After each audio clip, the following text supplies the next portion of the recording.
Chers amis, Boker Or, Shavua Tov, Chodesh Tov, Rek Besmachot, en ce dimanche 21 mai sur un thème qui a été demandé, lien entre Shavuot et le mariage. Shiur acheté, eh bien, par sa fiancée, pour son Khatan, Mikael Yosef Ben Michal Esther, car si Dieu veut, il se marie ce soir, Besimman Tov, Umazel Tov, Besha Tov, Mutzlechet Lakim Bait Neman, Kedat Moshe Israël. Sa fiancée remercie Akadosh Baruch Hu de tout son cœur d'avoir mis son Khatan adoré sur son chemin. Elle lui souhaite la réussite matérielle et spirituelle dans tous les domaines remplis de bracha, avec une vie et une maison remplies de Torah, de mitzvot, de respect, d'amour et d'humour, ainsi que d'avoir beaucoup d'enfants en bonne santé, tous, talmidei, chachamim, craignant le ciel et aimés des hommes. Voilà, un très joli message d'amour, Bezrat Hashem, pour ce shiur qui va commencer tout de suite sur le lien entre Shavuot et le mariage. En souhaitant, Bezrat Hashem, avec la permission de cette merveilleuse personne qui a acheté ce shiur, Betlet d'Hashem, que toutes les bnot Israël aient le même mérite de trouver le Khatan Agoun, et vraiment on prie pour eux et pour elles, pour tous ces Khatanim et ces calottes qui veulent se marier, qui n'arrivent pas à se rencontrer. Bezrat Hashem Barach Zivug Agoun, une grande refoua shlema, et tout ce que vous désirez, bonne parnassa, Yeshuot. On était esclaves en Égypte. On a souffert, on a vécu des choses terribles. Et voilà qu'on a été sauvés. Un roi, qui s'appelle Dieu, le créateur du monde, est venu nous sauver. Il nous sort du pays d'Égypte et il nous montre qu'il a beaucoup de possibilités. Il nous charme avec les 10 plaies. Il nous montre qu'il peut ouvrir l'impossible. Il promet beaucoup de choses. Un peu à l'image de ce Khatan et de la Kala, pour lequel le Khatan a besoin de mettre en sécurité celle qui va lui offrir sa vie. Et puis voilà que, à l'image du mariage, eh bien, les enfants d'Israël, ayant traversé la mer Rouge, se retrouvent un peu dans la crainte. Est-ce qu'on retourne en Égypte? Est-ce que je suis sûr de te suivre dans le désert du mariage? Où est-ce que tu m'emmènes? Où est-ce qu'on va? Malgré tout, la sécurité à la maison, d'avoir ses papas et maman, et puis ses frères et sœurs, c'est toute une remise en question d'une vie. C'est un tournant à 340 degrés. On est complètement... où est-ce qu'on va? Qu'est-ce qu'on fait? Comme le dit Akadosh Baruch Hu, Lerter acharai bamidbar be'eretz lo zerua. Tu as eu un mérite, âme Israël, de me suivre dans un désert sans boussole, sans savoir où tu allais exactement. Mais parce que tu m'as fait confiance, parce que moi je t'ai tout promis. À la différence très souvent du créateur du monde, pour la fête de Shavuot et de l'homme, c'est que très souvent, si l'amour rend aveugle, le mariage rend la vue. Où sont toutes les promesses? Tu m'as promis de me protéger, tu m'as promis que tout irait bien, tu m'as dit ne t'inquiète pas, je peux tout assumer. Tu vois, quand Dieu il s'est marié avec le peuple d'Israël, il a donné du pain à manger qui s'appelle la manne et fait apparaître l'eau qui venait du rocher. C'est-à-dire, est-ce que tu as pris en compte que le mariage demande aussi des préparations? Est-ce que tu as un bon travail? Est-ce que tu as des entrées? Est-ce qu'on pourra, Bezrat Hashem, se loger ou avoir ou être, même si la vie est un désert? Prévoir son mariage, comme le dit le Rambam, bien organiser les choses de telle façon à ce que, même si dans notre génération, l'homme et la femme se doivent de travailler pour pouvoir subvenir aux moyens, car tout est excessivement cher, et qu'une paye ne suffira pas du tout aujourd'hui, eh bien, on y va quand même. On ne peut pas demander non plus trop de garanties, parce que sinon on n'aurait pas la Emouna. Minu Bashem uv Moshe Avdo. Écoutez bien, cette phrase, elle est primordiale pour le mariage. Vaya Minu Bashem uv Moshe Avdo. Quand on rencontre son conjoint, on doit avoir une foi sans retour. Chez Hachem et avec Zivugim, que si maintenant le mariage arrive, c'est que Dieu sera là sur notre chemin. Il y pourvoira. Aval uv Moshe Avdo. Mais j'ai aussi confiance en mon mari. Lui aussi, je dois mettre toute ma confiance en lui. Je dois croire en lui. Et lui doit croire en moi. Ensemble, nous allons passer un petit peu à cette image de cet océan qui s'est plié. Vous savez, quand on voit l'océan, les minam ou mismolam, on a vu comme une espèce de jambe. Et cette jambe a fait un demi-tour, comme un genou qui se mettait à terre. Cela ressemblait un petit peu à cela, la mer Rouge, à un genou qui se mettait à terre. C'est pas pour rien qu'en français, on a un jeu de mots qui est très intéressant sur le mariage. On passe, pour passer, demander la main à sa femme, ou sa future femme, on se met à je, nous.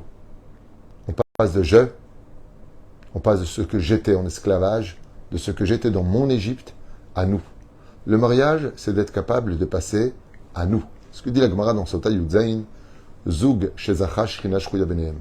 Quand un couple a le mérite de vivre en harmonie, dans la paix et le respect, la Shekhinah réside parmi eux.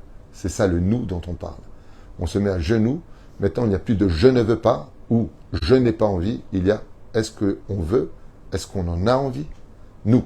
Il n'y a plus de notion d'individualité dans le couple. Il y a une notion d'ensemble. C'est-à-dire que ce que je prends comme décision, comme je dis souvent, un couple qui se fait des dettes, le mari décide de faire un découvert à la banque alors qu'il est marié.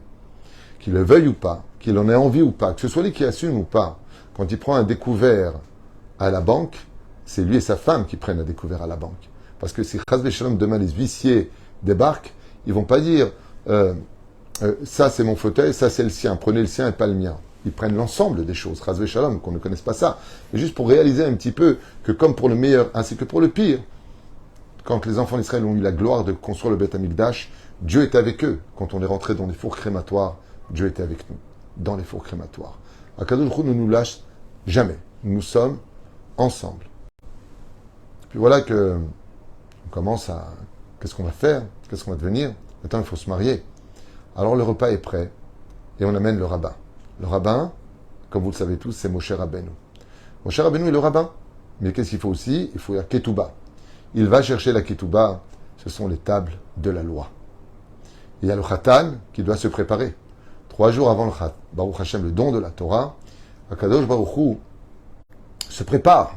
Et Am Israël se prépare. 3 jours avant, lavez vos vêtements, séparez-vous de vos femmes, car nous allons nous marier. D'ailleurs, il s'est passé quelque chose d'ambigu pendant ce mariage. C'est que Moshe Rabbeinu, quand il va chercher les tables de la loi, sur lesquelles nous allons jurer l'essence même du pourquoi du mariage. La fidélité. Ce mot est très magique, parce que synonyme de fidélité est synonyme de respect, de confiance et d'amour, qui sont 3 éléments indispensables à la réussite d'un mariage qui va vers le bonheur.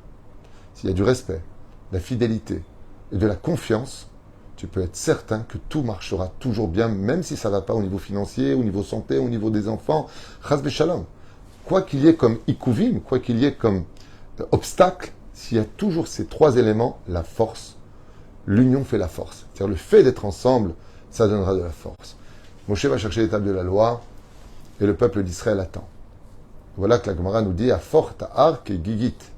Dieu a renversé la montagne au-dessus des enfants d'Israël. Le Midrash nous dit que c'est vrai qu'il y a marqué dans la Gemara, si vous ne recevez pas ma Torah, alors ici sera l'endroit de votre tombe. Pérouche Adavar, qu'on n'a pas intérêt maintenant que nous sommes sortis du pays d'Égypte, eh bien, de refuser nos obligations et le fait d'avoir promis à Dieu d'être fidèle à sa Torah. On ne peut pas, chas v'shalom, revenir en arrière. Et qu'est-ce que fait Hachem? Écoutez bien. Il prépare la choupa. Il prend la montagne et la met au-dessus des enfants d'Israël, non pas en guise de menace selon le Midrash, mais en guise de choupa, pour que les enfants d'Israël soient prêts pour ce beau mariage qu'on appelle Shavuot. Shavuot qui vient du mot Shavua, qui veut dire aussi jurer. Il y a les 7 semaines, Shavuot en hébreu qui veut dire les semaines, mais ça vient aussi du mot Shavua, Shavuot, car Dieu va promettre une chose et le peuple d'Israël va promettre une chose. Qu'est-ce qu'ils vont se promettre? On ne se quittera plus jamais. Et vous savez, je veux dire quelque chose de très psychologique. Quand un khatan et une kala se marient, et qu'ils disent, même ce qu'il y aura, il y aura, on ne divorcera jamais. Et on ne se quittera jamais. Parce qu'on peut vivre divorcé sans être divorcé. Il y a beaucoup de couples, malheureusement, autour de nous, qui depuis très longtemps sont divorcés sur le domaine de couple. Ils n'ont plus de dialogue, ils n'ont plus de relations, ils n'ont plus rien. Mais ils restent mariés parce qu'il n'a pas roulé financièrement, ou parce qu'il y a les enfants, ou parce qu'on prend ce qu'on peut sauver. Mais chez le Créateur du monde, il y a quelque chose de très spécial. Écoutez bien ce que dit Srazal. Il y a une loi dans la Torah qui dit que chas v'shalom, à Dieu ne plaise, si un homme viole une fille, ou il la dédommagera, ou, deuxième option, il l'épousera, écoutez bien, sans ne plus jamais pouvoir la répudier. Donc ça fait quand même beaucoup réfléchir un violeur. C'est-à-dire que tu as voulu faire une bêtise. Eh bien, sache une chose maintenant, cette fille, si c'est une malade, si c'est pas une malade, qui que ce soit, tu seras obligé de l'épouser. Pourquoi on disait ça? Parce qu'une fille qui était violée dans les époques antiques, elle ne retrouvait pas Tratan. Donc, comme elle ne trouvait plus personne, parce que, elle a été violée, non, je ne veux pas, alors, le violeur lui-même devra être son mari. Mais attention, il sera mis au doigt et à l'œil. Il devra la désindemniser, il devra. Le Créateur du monde, qu'est-ce qu'il a fait? Quand il a juré fidélité à Israël de ne jamais l'échanger contre un autre peuple, il a pris la montagne, il nous a menacés, il nous a violé notre droit du libre arbitre. Si vous ne recevez pas ma Torah, ici vous mourrez. Mais c'est du viol. Et si on n'a pas envie maintenant? On a tellement eu peur qu'on a accepté. Alors il a dit, Moshe, maintenant tu peux nous marier. Comment ça s'est passé? Quand le Moshe Rabbeinu est redescendu avec les tables de la loi après 40 jours, malheureusement il y a eu la faute du veau d'or. Ratan, il a un petit peu... la Kala, dans le cas échéant, en tant que peuple d'Israël, on a fait un peu des bêtises. Qu'est-ce qu'a fait le rabbin, Moshe Rabbeinu? Il a pris la Ketouba, il l'a déchiré. Pourquoi? Parce qu'il faut 3 choses pour être marié. La Ketouba, le shtar, Kesef, la bague, aujourd'hui, quand on lit dans le Rama Shulchan Aruch, on prend une bague aujourd'hui, il y a plusieurs raisons à cela. Et bien entendu, Bia, c'est-à-dire l'union. On va ensemble. Yichud. Et qu'est-ce que fait Akadosh Baruch Hu? Il nous viole. Moshe Rabbeinu brise l'étape de la loi. Il déchire la ketouba. Il va chercher une autre ketouba. Et pourquoi il a brisé l'étape de la loi et que Dieu lui a dit Yeshar Koach, kol hakavod de ce que tu as fait?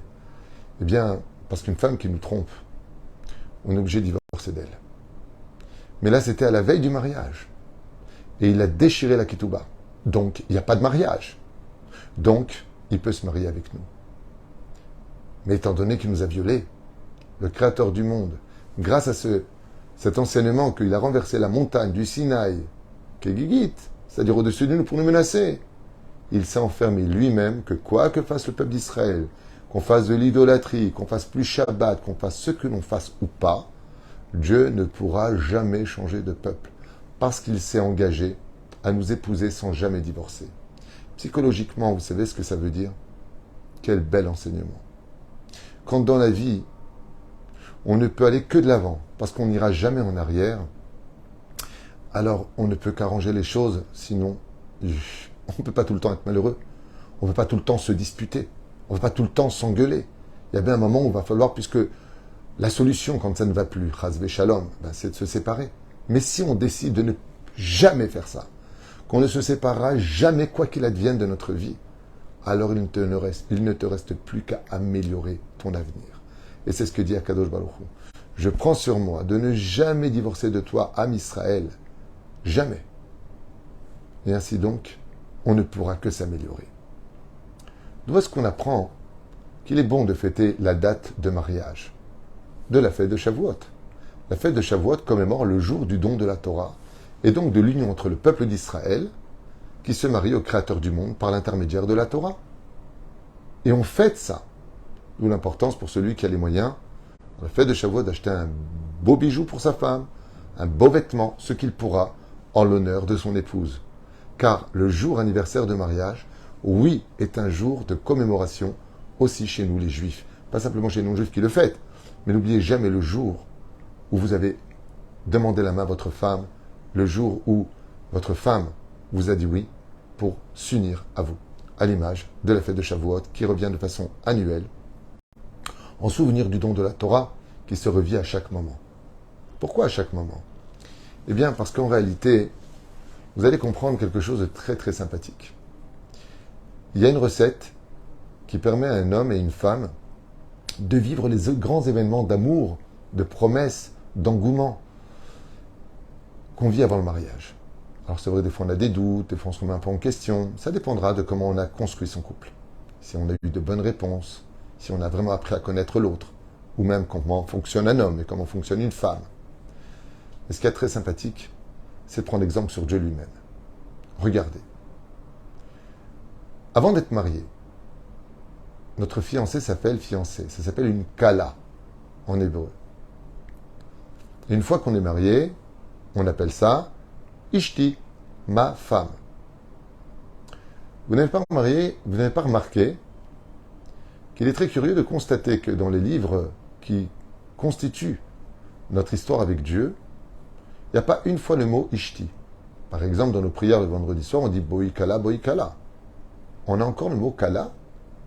Quand on met les tefilines, comme on l'a lu dans la Haftara de Bamidbar, on dit Verasitir li leolam. Je me suis fiancé avec toi pour toujours. Chazve shalom. Se fiancer pour toujours voudrait dire qu'on ne se marierait jamais. Et pourtant, on s'est marié à Shavuot. Alors, qu'est-ce que ça vient enseigner? Ça vient enseigner que, tu sais, avant le mariage, tu avais toujours le temps pour moi. Tu prenais du temps pour me parler. Tu m'envoyais des messages. J'ai hâte qu'on se marie. J'ai hâte d'être avec toi. Tu me manques. La relation qu'on a avant le mariage, elle dégage tous les obstacles. Bizarrement. T'inquiète pas. On va s'arranger. Je viens te chercher. Non, je t'attends pour manger. Waouh! Pourquoi ça disparaît après le mariage? J'ai pas le temps. Viens en métro. Débrouille-toi. J'en ai marre. Tu m'as saoulé. Pourquoi t'as pas dit ça avant le mariage? Elle ne se serait jamais mariée avec toi. Le Créateur du monde nous dit, c'est vrai que depuis la fête de Shavuot, nous sommes maintenant mariés femmes, Am Israël, avec Hachem. C'est vrai. Mais moi, je ne t'appellerai jamais autrement que ma fiancée. Dieu vient nous dire, moi, j'ai pas changé. Comme j'étais avant, avec les 10 plaies, je vous ai toujours sauvés. Vehi shamda lavotenu velanu. De génération en génération, Dieu nous dit, je vous fais des miracles. Am Israël, vous traversez l'histoire. Je vous sors de tout, je vous ramènerai sur votre terre, je reconstruirai le Beth Amikdash, je vous libérerai. Moi, j'ai pas changé. Alors toi aussi, ne change pas. Tu es sorti d'Égypte en chantant pour moi. Az Asher Moshe uvnei Israël et Ashira Azot. Tu as chanté pour moi.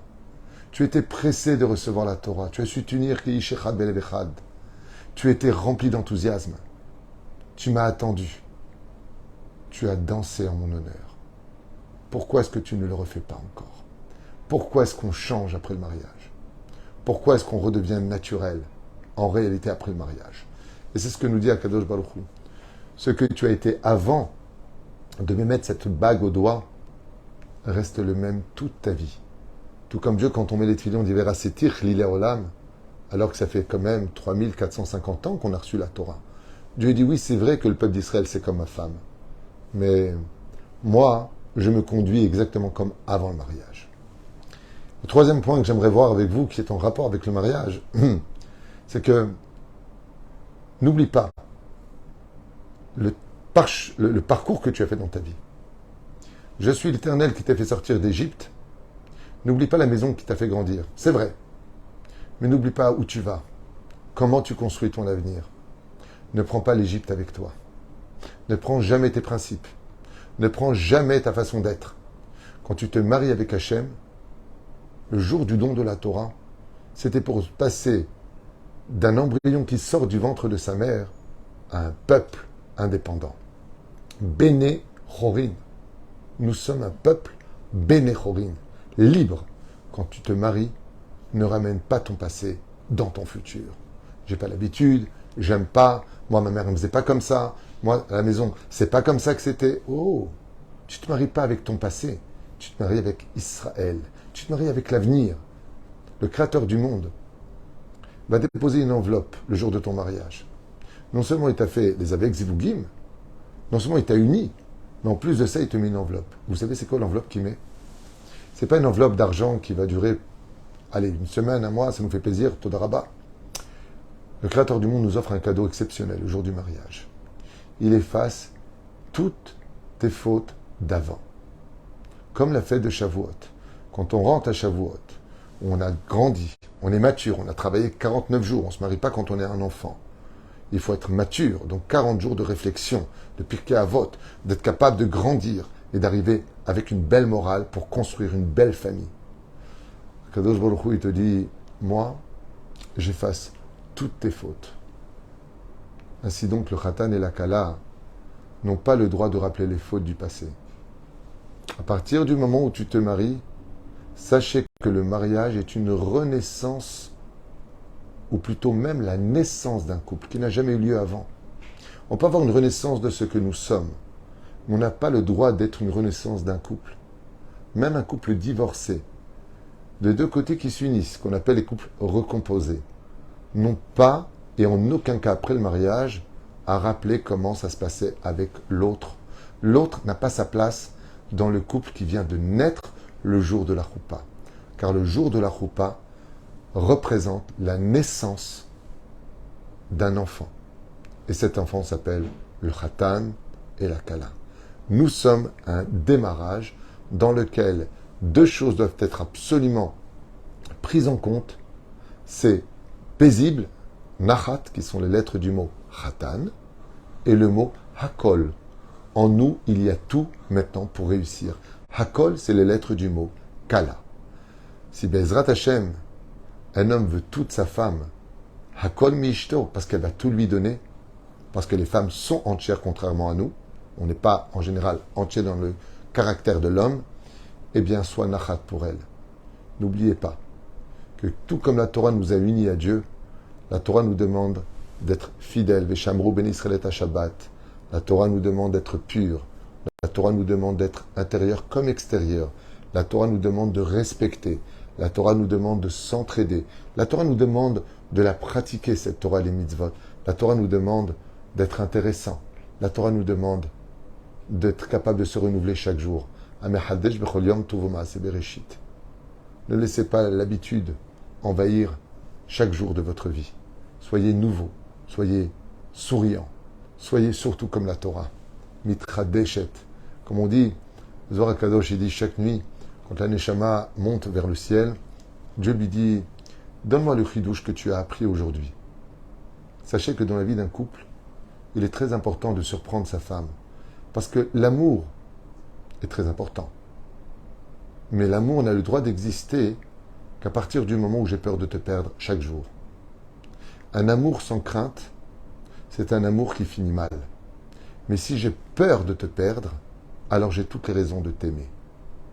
Parce que l'estime est l'ingrédient primordial de chaque sentiment. On peut aimer quelqu'un, mais on n'a pas d'estime pour lui. Je l'aime, il ne me fait pas de mal. Je l'aime parce que je suis habitué à lui. Mais je l'aime parce que je l'estime. Je l'aime parce qu'il est capable de se renouveler. Je l'aime parce qu'il me rend heureux. Parce qu'il a quelque chose de très particulier. Quand je lui donne, il le voit et le reconnaît. Il me remercie. Je finirai juste avec une phrase. Dans le premier chapitre de Yoshua bin Nun, il y a marqué Vatagite abo yomam valayla.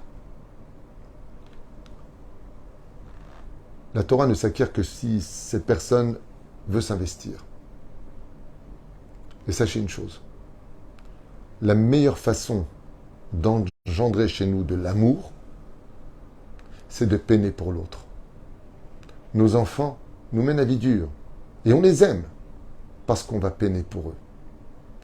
Même au niveau stratégique, les manipulateurs pervers narcissiques vont réussir à instaurer le virus qu'on appelle le syndrome de Stockholm parce qu'ils vont tellement faire peiner l'autre pour réussir à trouver grâce à ses yeux, dans sa manipulation, qu'ils vont engendrer, tellement ils vont peiner pour lui de l'amour, qui va finir par un dégoût par la suite, c'est sûr, il y aura un déclic. Mais on ne sait pas pourquoi on l'aime. Si tu veux aimer l'autre, investis-toi pour lui. Si tu veux aimer l'autre, vous savez, des fois, on dit, mais tu n'es jamais là pour moi. Si, bien sûr que je suis là pour toi. S'investir pour l'autre, c'est remettre de l'essence dans les sentiments. Quand on ne s'investit plus pour sa femme, ou la femme pour le mari, c'est qu'on est déjà dans la chute des sentiments. Parce que tout comme une voiture a besoin d'essence ou d'électricité pour avancer, l'énergie de l'amour, c'est l'investissement. Aimer, c'est donner. Aimer, c'est exister pour l'autre. Aimer, c'est savoir arrêter le temps pour regarder l'autre. À partir du moment où je suis capable de vivre toutes ces dimensions, à l'image de la Torah où j'arrête le temps, j'étudie maintenant, je ne suis pas avec personne. Alors la fête de Shavuot finit avec une belle histoire d'amour. Tout comme un homme s'unit à sa femme la nuit, donc il restera éveillé pour l'embrasser et pour lui dire combien il aime et pour lui dire que pour elle, pour la Torah, il ne laissera pas le sommeil lui voler le temps qui ne reviendra pas. Ainsi donc, c'est la nuit où on s'unit à sa femme, on la chérit, on la prend dans ses bras et on vit quelque chose qui qui va nous emmener beaucoup plus loin que ce que l'esprit pourrait comprendre. C'est ce qu'on appelle, lui, les Bassar Echad. Un corps face à un corps qui ne devienne qu'un seul et unique corps pour une seule Neshama qui brillera Bezrat Hashem pour l'éternité.